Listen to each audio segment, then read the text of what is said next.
প্রণাম নেবেন কালীবাবু। আরে কামাল কুন্ড বাবু যে, হঠাৎ করে তুমি এখানে? কালীবাবু, একটা যন্ত্রণার মধ্যে আমি পড়ে গেছি। কি বলছো তুমি? হ্যাঁ, ঠিকই বলছি আমি। বসো ওখানে। হ্যাঁ বলো, কি যন্ত্রণা? কথা হচ্ছে, বলতেও লজ্জা লাগছে, আবার না বলে উপায় নাই। নির্ভয়ে নিশ্চিন্তায় বলুন, কি হয়েছে? আমার বড় ভাই গুদমারানির ভাই মাঝরাতে আমার বউকে নিয়ে টানাটানি করছে।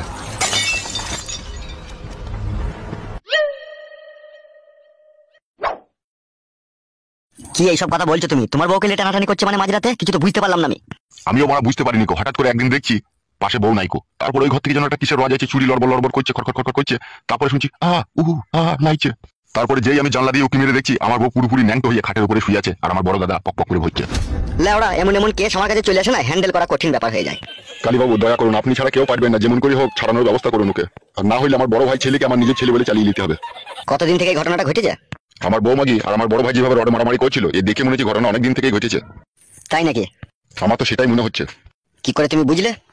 বুঝলাম এই জন্যই, আমার বউ তো পুরোপুরি ভাবে ন্যাংড হয়ে পড়েছিল খাটের উপরে, একবারে পা দুটো ফাঁক করে, আর আমার দাদা একবারে সেই শিক্ষাটির মতো ফাড়ে পেলে ভকাম ভকাম করে মাছিল। তা আমি দেখে বুঝতে পারলাম এদের মনের মিলন অনেকদিন থেকেই আছে।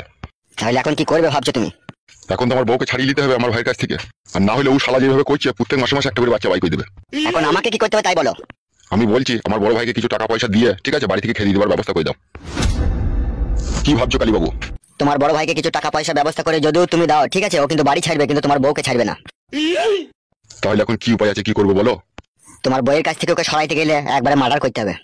একবারে মার্ডার করতে হবে? বইয়ের জন্য বড় ভাইকে হারাবো? হারানোর দরকার নাই তো, তোমার বউ খাটের উপরে ফাঁক করে শুবে আর তোমার বড় ভাই ভরবে আর তুমি জানলা দিয়ে দেখবে। না না না, সেটা আমি তো সহ্য করতে পারবো না।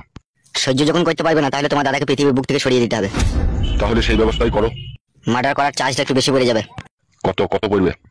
এই আপনি ধরিলেন $1.5 টাকা তো খরচা হবেই। কালীবাবু, টাকার ডিমান্ড একটু বেশি হয়ে যাচ্ছে না? উস্তাদ, কি হলো রে বুকাচুদা?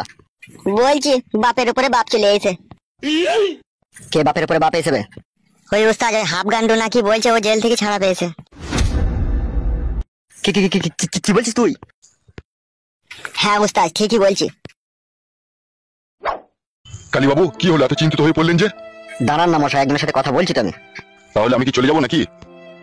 শোনো, তুমি কালকে টাকা নিয়ে চলে আসবে, ঠিক আছে? তারপর যা করার আমি করে দেবো। যাও এখান থেকে যাও। আচ্ছা আচ্ছা, ঠিক আছে ঠিক আছে। উস্তাদ, কি হলো, তুমি এত ভয় খেয়ে গেলা কেন উস্তাদ? আমার আর মস্তানি করা চলবে না রে, ও শালা আমার থেকেও বড় মস্তান। কি বলছো উস্তাদ তুমি? আমি ঠিকই বলছি রে।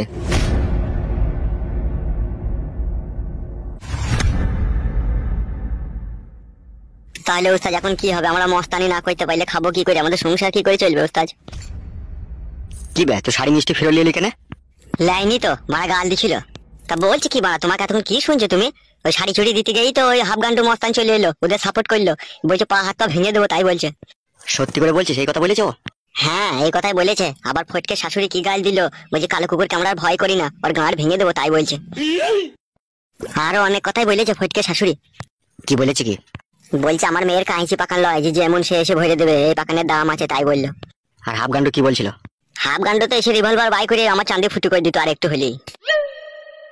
বড়া ভারী টেনশনের কথা শুনিয়ে দিলি রে তুই আমাকে। শুধু কি টেনশন, হাফ গান্ডু এটাও বলেছে কালো কুকুরকে বাঘ মতো পেলে আমি মার্ডার করে দেবো, ওই আমাকে জেলে পাঠিয়েছে। সত্যি করে? সত্যি করে গো উস্তাদ, আমি তোমাকে মিথ্যা করে বলে কি করবো? ছি বাড়া, কি কাজ হলো রে? গুদমানি ভাই জেল থেকে ছাড়া পেয়ে গেল। হ্যাঁ, কাজ করো উস্তাদ, কাকা বাবুকে এইসব ঘটনা সব বলে গেছলো। কাকা বাবু ঠিকই একটা না একটা রাস্তা বাই করবে আমাদের লেগে। ঠিকই বলেছিস তো। তাহলে চলো উস্তাদ, আর দেরি করো না। ঠিক আছে, চ।